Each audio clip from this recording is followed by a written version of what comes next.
반갑습니다. 모두다 행정사 송범석 대표입니다. 오늘도 저희 카페에 올려주신 글들 답변 드리면서 영상 촬영하고 있습니다. 이 모든 답변은 무료로 제공해드리고 있습니다. 조금 더 자세한 답변을 원하시는 분들은 가까운 곳에 있는 변호사 사무소 또는 법무사 사무소 또는 행정사 사무소를 방문해 주시면 되겠습니다. 이 모든 의견은 제 개인적인 의견입니다. 자, 알약 2봉지뿐 음주사고 초범 0.05 친한 친구의 사정이라고 써 있습니다. 상대차 2명이 병원에 가서 진단을 받고 치료를 받았습니다. 현재 1심 재판 중 징역 8월에 집행유예 2년 구형했습니다. 친구가 세무사 시험 준비 중이라서 실형이 나오면 안 되는데 근데 이미 집행유예가 구형이 됐으면 벌금형으로 끝나기는 쉽지 않을 것 같아요. 최근에도 말씀드렸죠. 변호사를 선임을 해야 되는 경우가 있다. 금고형 이상의 형벌이 나오면 회사에 퇴사를 해야 된다. 물론 이제 똑같은 경우는 아니지만 이것도 거기에 속한다고 볼 수가 있겠죠. 징역형에 대한 집행유예 이상이 나오면은 일정한 기간 동안에는 국가 자격 시험을 못 봅니다. 만약에 진짜 시험을 봐야 된다 그러면 변호사를 통해 가지고 얘기를 하셔야 될 것 같습니다.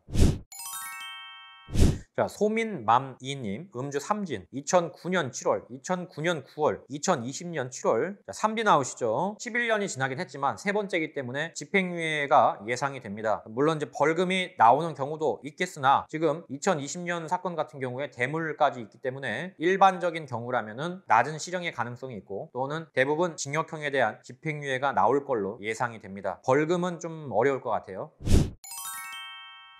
오파님 음주 취소 처벌. 저는 피해자입니다. 상대방은 0.100 면허 취소 나왔고요. 차량은 범퍼끼리 충돌, 한의원 가서 허리, 무릎, 염좌, 이주 진단 받은 상태입니다. 상대방은 제가 형사합의가 이루어지지 않을 시 받게 되는 처벌이 어떻게 될까요? 조금 더 벌금이 올라가겠죠. 그리고 진단서 제출 안 하고 대인 접수 안 하겠다는 합의가 이루어지면 처벌이 줄어들게 되는 건가요? 줄어들 개연성이 있는 거죠. 그러나 이미 치료를 받았다면은 담당 경찰관이 치료에 대한 진단서를 가져오라고 할 수도 있습니다. 그런 경우에는 쌍방간에 진단서를 내지 않기로 합의를 했다고 해서 진단서를 내지 않기가 쉽지가 않습니다. 최근 이슈인 면책금, 상향금은 사고가 이뤄진 날 기준입니다. 보험사 접수일 기준이 아닙니다. 그렇게 따지면 보험사 접수일이 조금 더 늦어지면 불이익을 당하는 거잖아요. 그런 건 없습니다. 모든 대부분의 법은 행위시법입니다. 범죄의 행위가 있었던 때를 기준으로 하기 때문에 면책금 상향은 22일 날 사고가 발생했을 때를 기준으로 합니다. OJMR님 908 질문입니다. 908 문자가 오면 의견서가 날라온다는데 작성하고 어디다 제출하느냐? 네, 법원 민원실에다가 제출하시면 됩니다. 또는 등기로 붙이셔도 돼요. 의견서가 날라오면서 908 날짜도 같이 날라오나요? 일반적으로 소환장과 같이 옵니다. 의견서 제출하고 날짜가 잡히나요? 의견서 제출하고 소환장이 오는 경우도 간혹 있는데 일반적인 경우에는 의견서를 써서 내라는 그 첨부 서류와 함께 소환장이 맨 앞에 붙어 옵니다. 날짜가 같이 오는 경우가 대부분입니다. 참고로 출석 날짜는 문자로 오지 않습니다. 등기로밖에 못 봐요. 그래서 등기를 계속 못 받는다면은 제가 형사사법포탈 가서 보든지 아니면 전화를 해보셔야 돼요. 문자로 며칠 날 출석하세요. 이거 안 옵니다, 절대로. 근육맨님 이진입니다. 농도가 0.2 이상. 농도가 0.233이고요. 단순 음주고요. 이번이 2013년 이후 두 번째라고 써있네요. 경찰서에서 변호사 선임을 안 한다고 했다고 써있는데 경찰서에서 말하는 변호사 선임 안 하겠다라고 하는 것은 변호사가 경찰서에 동행하지 않았다라는 얘기입니다. 그 이후에는 변호사 선임을 하셔도 돼요. 제가 볼 때는 지금 10년 안에 두 번에다가 농도가 0.23이 넘어갔습니다. 908 확률이 유력해 보이고요. 적어도 징역형에 대한 집행유예가 유력해 보입니다. 낮은 확률로 실형 가능성도 있다고 보입니다. 왜냐하면 농도가 좀 높아서 그래요. 실형 가능성도 있고 징역형에 대한 집행유예 확률이 높다.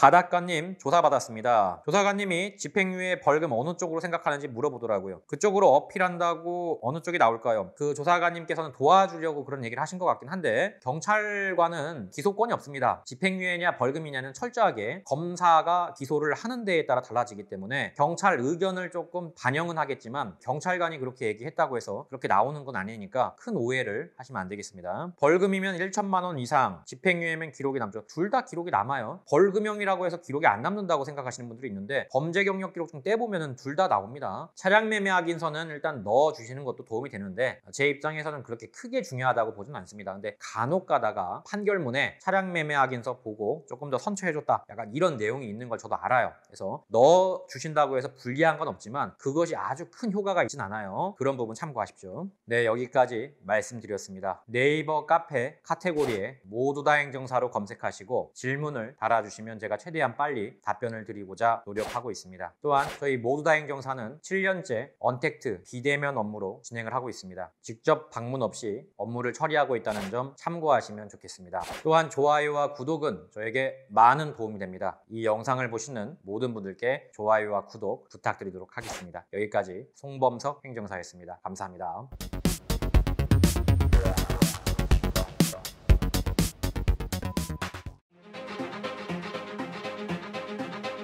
모두 다 감옥 보낼 수는 없는 거 아닙니까? 이 중에서 경중을 따져서 억울하거나 또는 경미하신 분들은 한 번 더 기회를 줘야 되지 않을까요? 음주운전은 절대로 해서는 안 되는 행동입니다. 마땅히 처벌을 받아야 할 죄입니다. 그러나 죄라는 건 경중을 따져야 합니다. 참작할 만한 점이 있거나 억울한 사연이 있다면 다시 한번 면허를 회복할 기회를 줘야 한다고 저는 감히 생각합니다. 다시 모두를 소중한 우리 이웃으로 저는 모두 다 행정사입니다.